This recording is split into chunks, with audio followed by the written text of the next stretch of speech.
साहस एक ऐसी ताकत है जिससे डर को भी डर लगता है. India's richest businessman, Mukesh Ambani. Today we are learning a law of attraction case study about not only the most successful man in India, but one of the most respected entrepreneurs in the world. To me, what is most important is do we really move the country forward, and does the consumer gain? Let's learn about the Ambani family today, specifically Mukesh Ambani, to understand why is he so successful. As you know, we understand not by what people have, by what people have inside them, not just outside them. Because it is their frequency inside that gives them what they have outside. Because the bigger the person inside you, the bigger the person outside. I have been very fortunate to lead Reliance. Everything I am today is because of Reliance. Try and think about it. Do you think Mukesh Ambani would be as successful he is outside if he was not that big on the inside? It is always good to be together as one Reliance family, and it makes occasions like this truly, truly special. No chance, right? Let's learn what is his frequency so you can adopt that frequency and have similar success. Do you want to be a billionaire? Maybe, maybe not, but do you definitely want to be rich? Do you definitely want to be successful? Then let's learn from his frequency starting now. My name is Mitesh Khatri. I and my wife, Indu Khatri, we are law of attraction coaches and national best-selling authors of this book, The Law of Attraction. Let's learn 3 specific emotional frequencies that makes Mukesh Ambani the way he is. Remember, I keep saying that our life is always based on our energy, our frequency. But what is our frequency made of? Our frequency is made specifically of 3 things: our feelings, our beliefs, and our actions. Whatever you feel is what you attract in your life. Now, we all want to be rich. We all want to be successful. We want to be abundantly successful, which means some of us even have dreams of being a billionaire. But we are struggling. Why do we struggle? Because I'm here, and who I want to become here, that frequency is different. I need to adapt the frequency of who I want to become. The best way to do that is think about people who've already reached there and adapt their frequency. Starting today, let's think about Mukesh Ambani. What is his emotional frequency that you can learn from? Take a notepad and pen and quickly write down these 3 emotional frequencies. The first one is called as being calm in crisis. Yes, his emotional pattern is he's very calm in crisis. Listen, emotions that you feel once in a week don't matter. But emotions that you feel every day as a habit makes you who you are. Mukesh Ambani's frequency emotionally is he's always very calm in crisis. Have you seen any of his videos where he's panicking, where he's shouting, throwing a tantrum? No. He's never even excited too much because his pattern is being calm not only during opportunities but also during crisis. Write this down. Crisis and opportunities don't make us feel anything. It only multiplies our existing emotional pattern by 10 times. Mukesh Ambani's pattern is calm in crisis because I'll give you 3 examples. Example number 1. I remember when Dhirubhai Ambani had passed away, he had to take over the business in a very unexpected way. Of course, he was prepared for it, but during that time, he was calm during that crisis. Not just that, when there was a financial crisis, global financial crisis in 2008, the way he led his company at that time as an organization, the way he took it up from there and the way he made his company grow was amazing. Why? Because he has this habit of being calm during crisis. Remember the time when there was a separation going on between Mukesh Ambani and Anil Ambani and there was a lot of family dispute going on? At that entire time, we always saw Mukesh Ambani with a lot of grace in the way he communicates to the reporters or the way he spoke to his family. Whatever we saw. Listen, a lot of people would say, but that is all fake. What happens behind the camera, who knows? You can hide fake things certain period of time. But when you see somebody behaving a certain way consistently, 5 years, 10 years, 15 years, 20 years, 30 years, it's difficult to hide authenticity for too long. So he's authentically calm in crisis. Now, the question you have to ask yourself is, forget about Mukesh Ambani for a minute. Let's learn from Mukesh Ambani and ask yourself, are you calm in crisis? Do you have that pattern? Or do you normally panic when there's a pattern going on? Do you feel worried when you know something is about to go wrong, a crisis is about to come? Do you panic? Do you get worried a lot? If you do, then we cannot have the kind of success that we want from people like Mukesh Ambani. Listen, we idealize these people. We idolize because we want to become like them. But then becoming like them is not first about the results they have, it's about the kind of person they are inside. Remember, I said bigger the results outside you depends on bigger the person inside you. If I am a small person inside, my results are going to be small outside. If I'm a big person inside, the results are going to be outside also very, very big. Now, let's say I expect big results, but with big results come big problems. Do you have that emotional pattern of being calm in crisis? Write this affirmation. I'm always calm in crisis. Write this affirmation and say it with me right now. I'm always calm in crisis. Isn't it an amazing affirmation and a very powerful emotional pattern that you agree makes Mukesh Ambani who he is, right? Let's go towards the second emotional frequency of Mukesh Ambani. The second emotional frequency of Mukesh Ambani is hunger for growth. They are truly, truly hungry. Like as a family, you will observe the hunger for growth is what I can say is infinite level of hunger for growth. A lot of people I have met who say, यार अभी जितना कर लिया ना life में उतना काफी है. Now see, one moment they will say जितना कर लिया उतना काफी है, but in the second moment I've seen the same person saying, यार I wish मेरे पास भी ये होता. That's because there's an internal conflict going on about, do I really want or I don't want? Am I really willing to work for it or I'm not? See, people like Mukesh Ambani are not conflicted. Their hunger for growth has nothing to do with limits. Like they don't even think limitations. Probably their mind says limits. What limits? But that's because in their mind, they're constantly thinking about not just growing in one part of the business, but in every part of the business. Think about it. Oil and gas business, right? Textile business, telecommunication business, FMCG business, fashion business. Think about any industry and you'll find Reliance working in that area. They're constantly working towards business because their need for growth, their hunger for growth is infinite. They don't want to be only the richest company in India. They want to be the richest company in the world. They want to be a global phenomena. But only wanting something is not enough. Question is, do you have that emotional frequency which is so clear that you never have a conflict that that's who I am? Once again, let's keep Mukesh Ambani on the side and ask yourself, do you have that hunger? Do you have that affirmation that yes, I want to be a billionaire. Yes, I want to have this kind of success. If you are a person working in an organization and one day you want to be a CEO of a company, only desiring is not enough. Do you have that hunger where you say, yes, I want to be the CEO of a company? Only saying it in a desirable way, that doesn't mean the hunger is there. There are two ways of looking at it. Should and must. Should is, mila to acha hai, I should get this, nahi mila to bhi okay.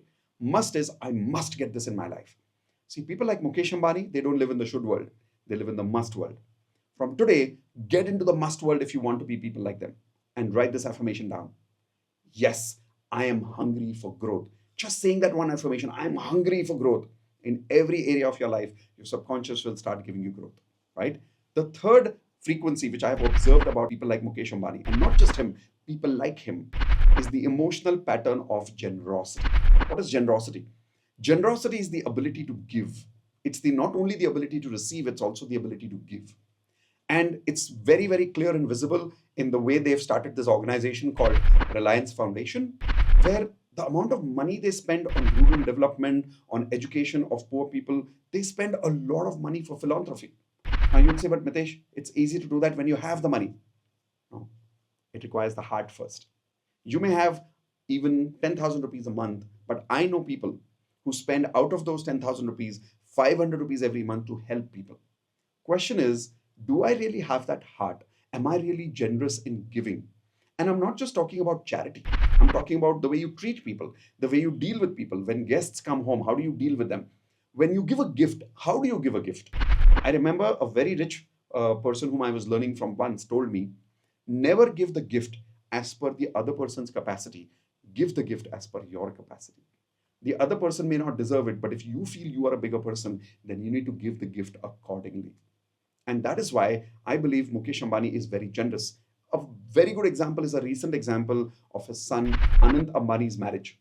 The amount of money that Mukesh Ambani spent in that marriage, I think we are all aware of that. It was a story of the year and everybody was talking about it. Not just Bollywood people, Hollywood people came for his marriage. Not just politicians, entrepreneurs from all over the world were invited. He actually made sure that there were private jets available for some of these VIPs.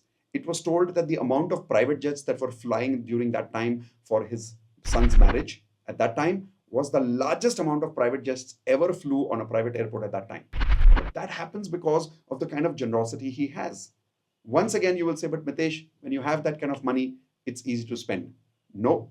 I know millionaires who have a lot of money. They're not generous with their employees, the way they give salaries. They're not generous with their family, the way they give gifts sometimes. Ask yourself, are you generous or are you stingy? Now, if you're generous, that's great. But if you're not, write this affirmation. I'm generous with myself and I'm generous with others. Now, the first part of this affirmation is very important because if you're not generous with yourself, how will you be generous with others?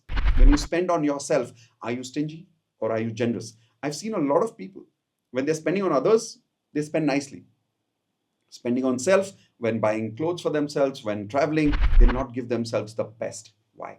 Because they're not generous with themselves, right? So start saying this affirmation, I'm generous with myself and I'm generous with others. Today, I want to give you a gift before you leave. In the description below, you'll find a link of an amazing course called Advanced Law of Attraction course, where I teach you in depth how to take your frequency to the next level so you can attract this kind of success in your life. That is called the Advanced Law of Attraction workshop. And the first lesson is my gift for you. Quickly click on it now, register right away and take this gift, and I'll see you in the Advanced Law of Attraction course. First lesson, completely free. This is me practicing generosity just like Mukesh Ambani. These are the 3 emotional frequencies. If you adapt them, you'll get closer to frequency and success of Mukesh Ambani. Now let's look at some of his beliefs that makes him who he is. Let's go. The first belief of Mukesh Ambani that makes him who he is I strongly believe he got this belief from his father.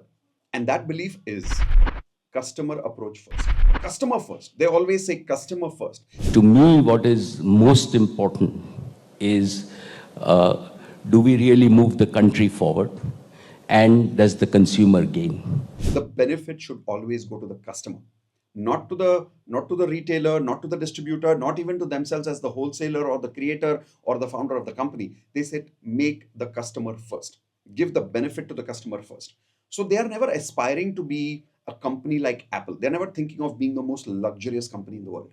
They're trying to be the most customer-friendly company in the world. They want to give customers the most user-friendly, the most pocket-friendly, the most reasonable products and services that they can provide. That is why when Jio came in at that time, they blew the market. Why? Because their approach is always customer first.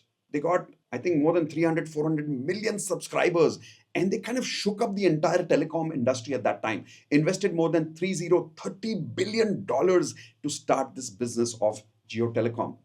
But that's because when they think customer approach first, they were not only thinking about the rich people in the country. They were also thinking about the rural people, because they are always thinking global. And that brings me to the second belief of Mukesh Ambani. The second belief is tied to the first belief very, very strongly. The second belief is, write this down, they believe in creating an impact on the entire economy of the country. Yes, write it down. Believe in creating an impact on the entire economy of the country. Now, what does that mean? They don't want to help 10,000 people or 1 lakh people or 10 lakh people or 1 crore people. They are always thinking global economy, country economy. They're constantly thinking, how can we help the entire country? And while doing that, how can we make money? So coming back to that example of Jio and how they started this business, they were not only targeting people like you and me who were already having phones. They were targeting people who did not afford phones, who could not afford internet. They went to villages and thought, how can this person who today as a farmer makes probably only 4,000, 5,000 rupees a month, how can this farmer also afford a phone and afford Wi-Fi and afford internet at home? What we did with Jio is really we put in and not many in the world had backed us, but as I just explained, we are strong believers that if India and 1.3 billion Indians have to participate in this new world, right? For us, we cannot always have the data infrastructure 20 years after the world. We would have no chance. Today, we have, along with Rajan and Kumar, along with all of us as one industry, I think that India in terms of data infrastructure will be ahead of the US by 2019. And because of that thinking of theirs, customer first. because of their thinking of customer in every household of this country. I remember Dhirubhai Ambani had this belief, which I believe he passed it on to Mukesh Ambani as a business also, is we want 1 rupee from every family of this country. Every family. We don't want to necessarily make 1 lakh rupees from 10% of the country. We want to help every member of every family of this country. And even if one member of the family gives us 1 rupee in the entire country, we'll automatically become the most richest company in the world, if not definitely in the country. But that's because they are constantly thinking about every person in the country. They're thinking, what services can we give them? Think about it. They started Reliance stores. Why do they have to start Reliance stores? It's a grocery stores. They didn't have to get into that business, but they knew what is sold in a grocery store: rice, food articles, electronics, small stuff. But they want all these things to be part of their business because they want to be in every household of the country. They want to make an impact on the entire economy. And they can do that by only going to the grassroots. And being part of the grassroots mean always thinking customer first. Ask yourself this question. Do you have this thinking as an entrepreneur? Are you always thinking customer first? Are you thinking whatever business I am doing, I want my business to be in every household of this country? Like in my case, I took this belief from Mukesh Ambani and Dhirubhai Ambani many years ago, where I said the services which I give, which is law of attraction coaching in my case, I want every household of this country to practice law of attraction. The way people wake up in the morning and brush their teeth, I want every person in the family of every family of this country to wake up while brushing their teeth. They will do affirmation every single morning and practice affirmation with me. Isn't that an amazing vision? Now, maybe it'll come true, maybe it'll not. That's not the question here. The question is, do you have the audacity? Do you have that guts? Do you have that belief? And are you working towards that action frequency every single day, that I want this to be my reality? The more you're working towards it, the more it will work towards you. Did you write this down today? Are you ready to cultivate these kind of emotions, beliefs, and actions so that you can also be a billionaire? Listen, you may not want to be a billionaire, it doesn't matter. I'm sure you would agree that these emotional frequencies, these beliefs, and these actions are definitely positive. In fact, they're ultra positive because they are beliefs of the most successful person on this earth. Amazing, right? So if you're going to learn from this and you're going to implement this, in the comment section right now, before you go away, because later you'll forget, tell me in the comments, what did you love in today's video? What did you learn and what will you adopt in your life? And if you want me to make more such amazing case studies of law of attraction, tell me, who should I select next? Which country, which entrepreneur, which actor? Let me know. So if you loved today's video, make sure that you also watch our other law of attraction case studies that we've created earlier. We made a case study on law of attraction with Alia Bhatt, law of attraction with Diljit Dosanjh, law of attraction with Hrithik Roshan, law of attraction case study of Shah Rukh Khan. You will love it. And if you've not already seen it, either search with my name and that actor on YouTube search, or we'll also give you the links in the description below. Watch it and tell us how you loved it, and tell me who do you want me to make a case study next time on, and you'll definitely see it, hopefully, depending on what comments you give me right now. Okay, hit the bell icon and you'll definitely get notification for the next video. See you soon. Bye-bye.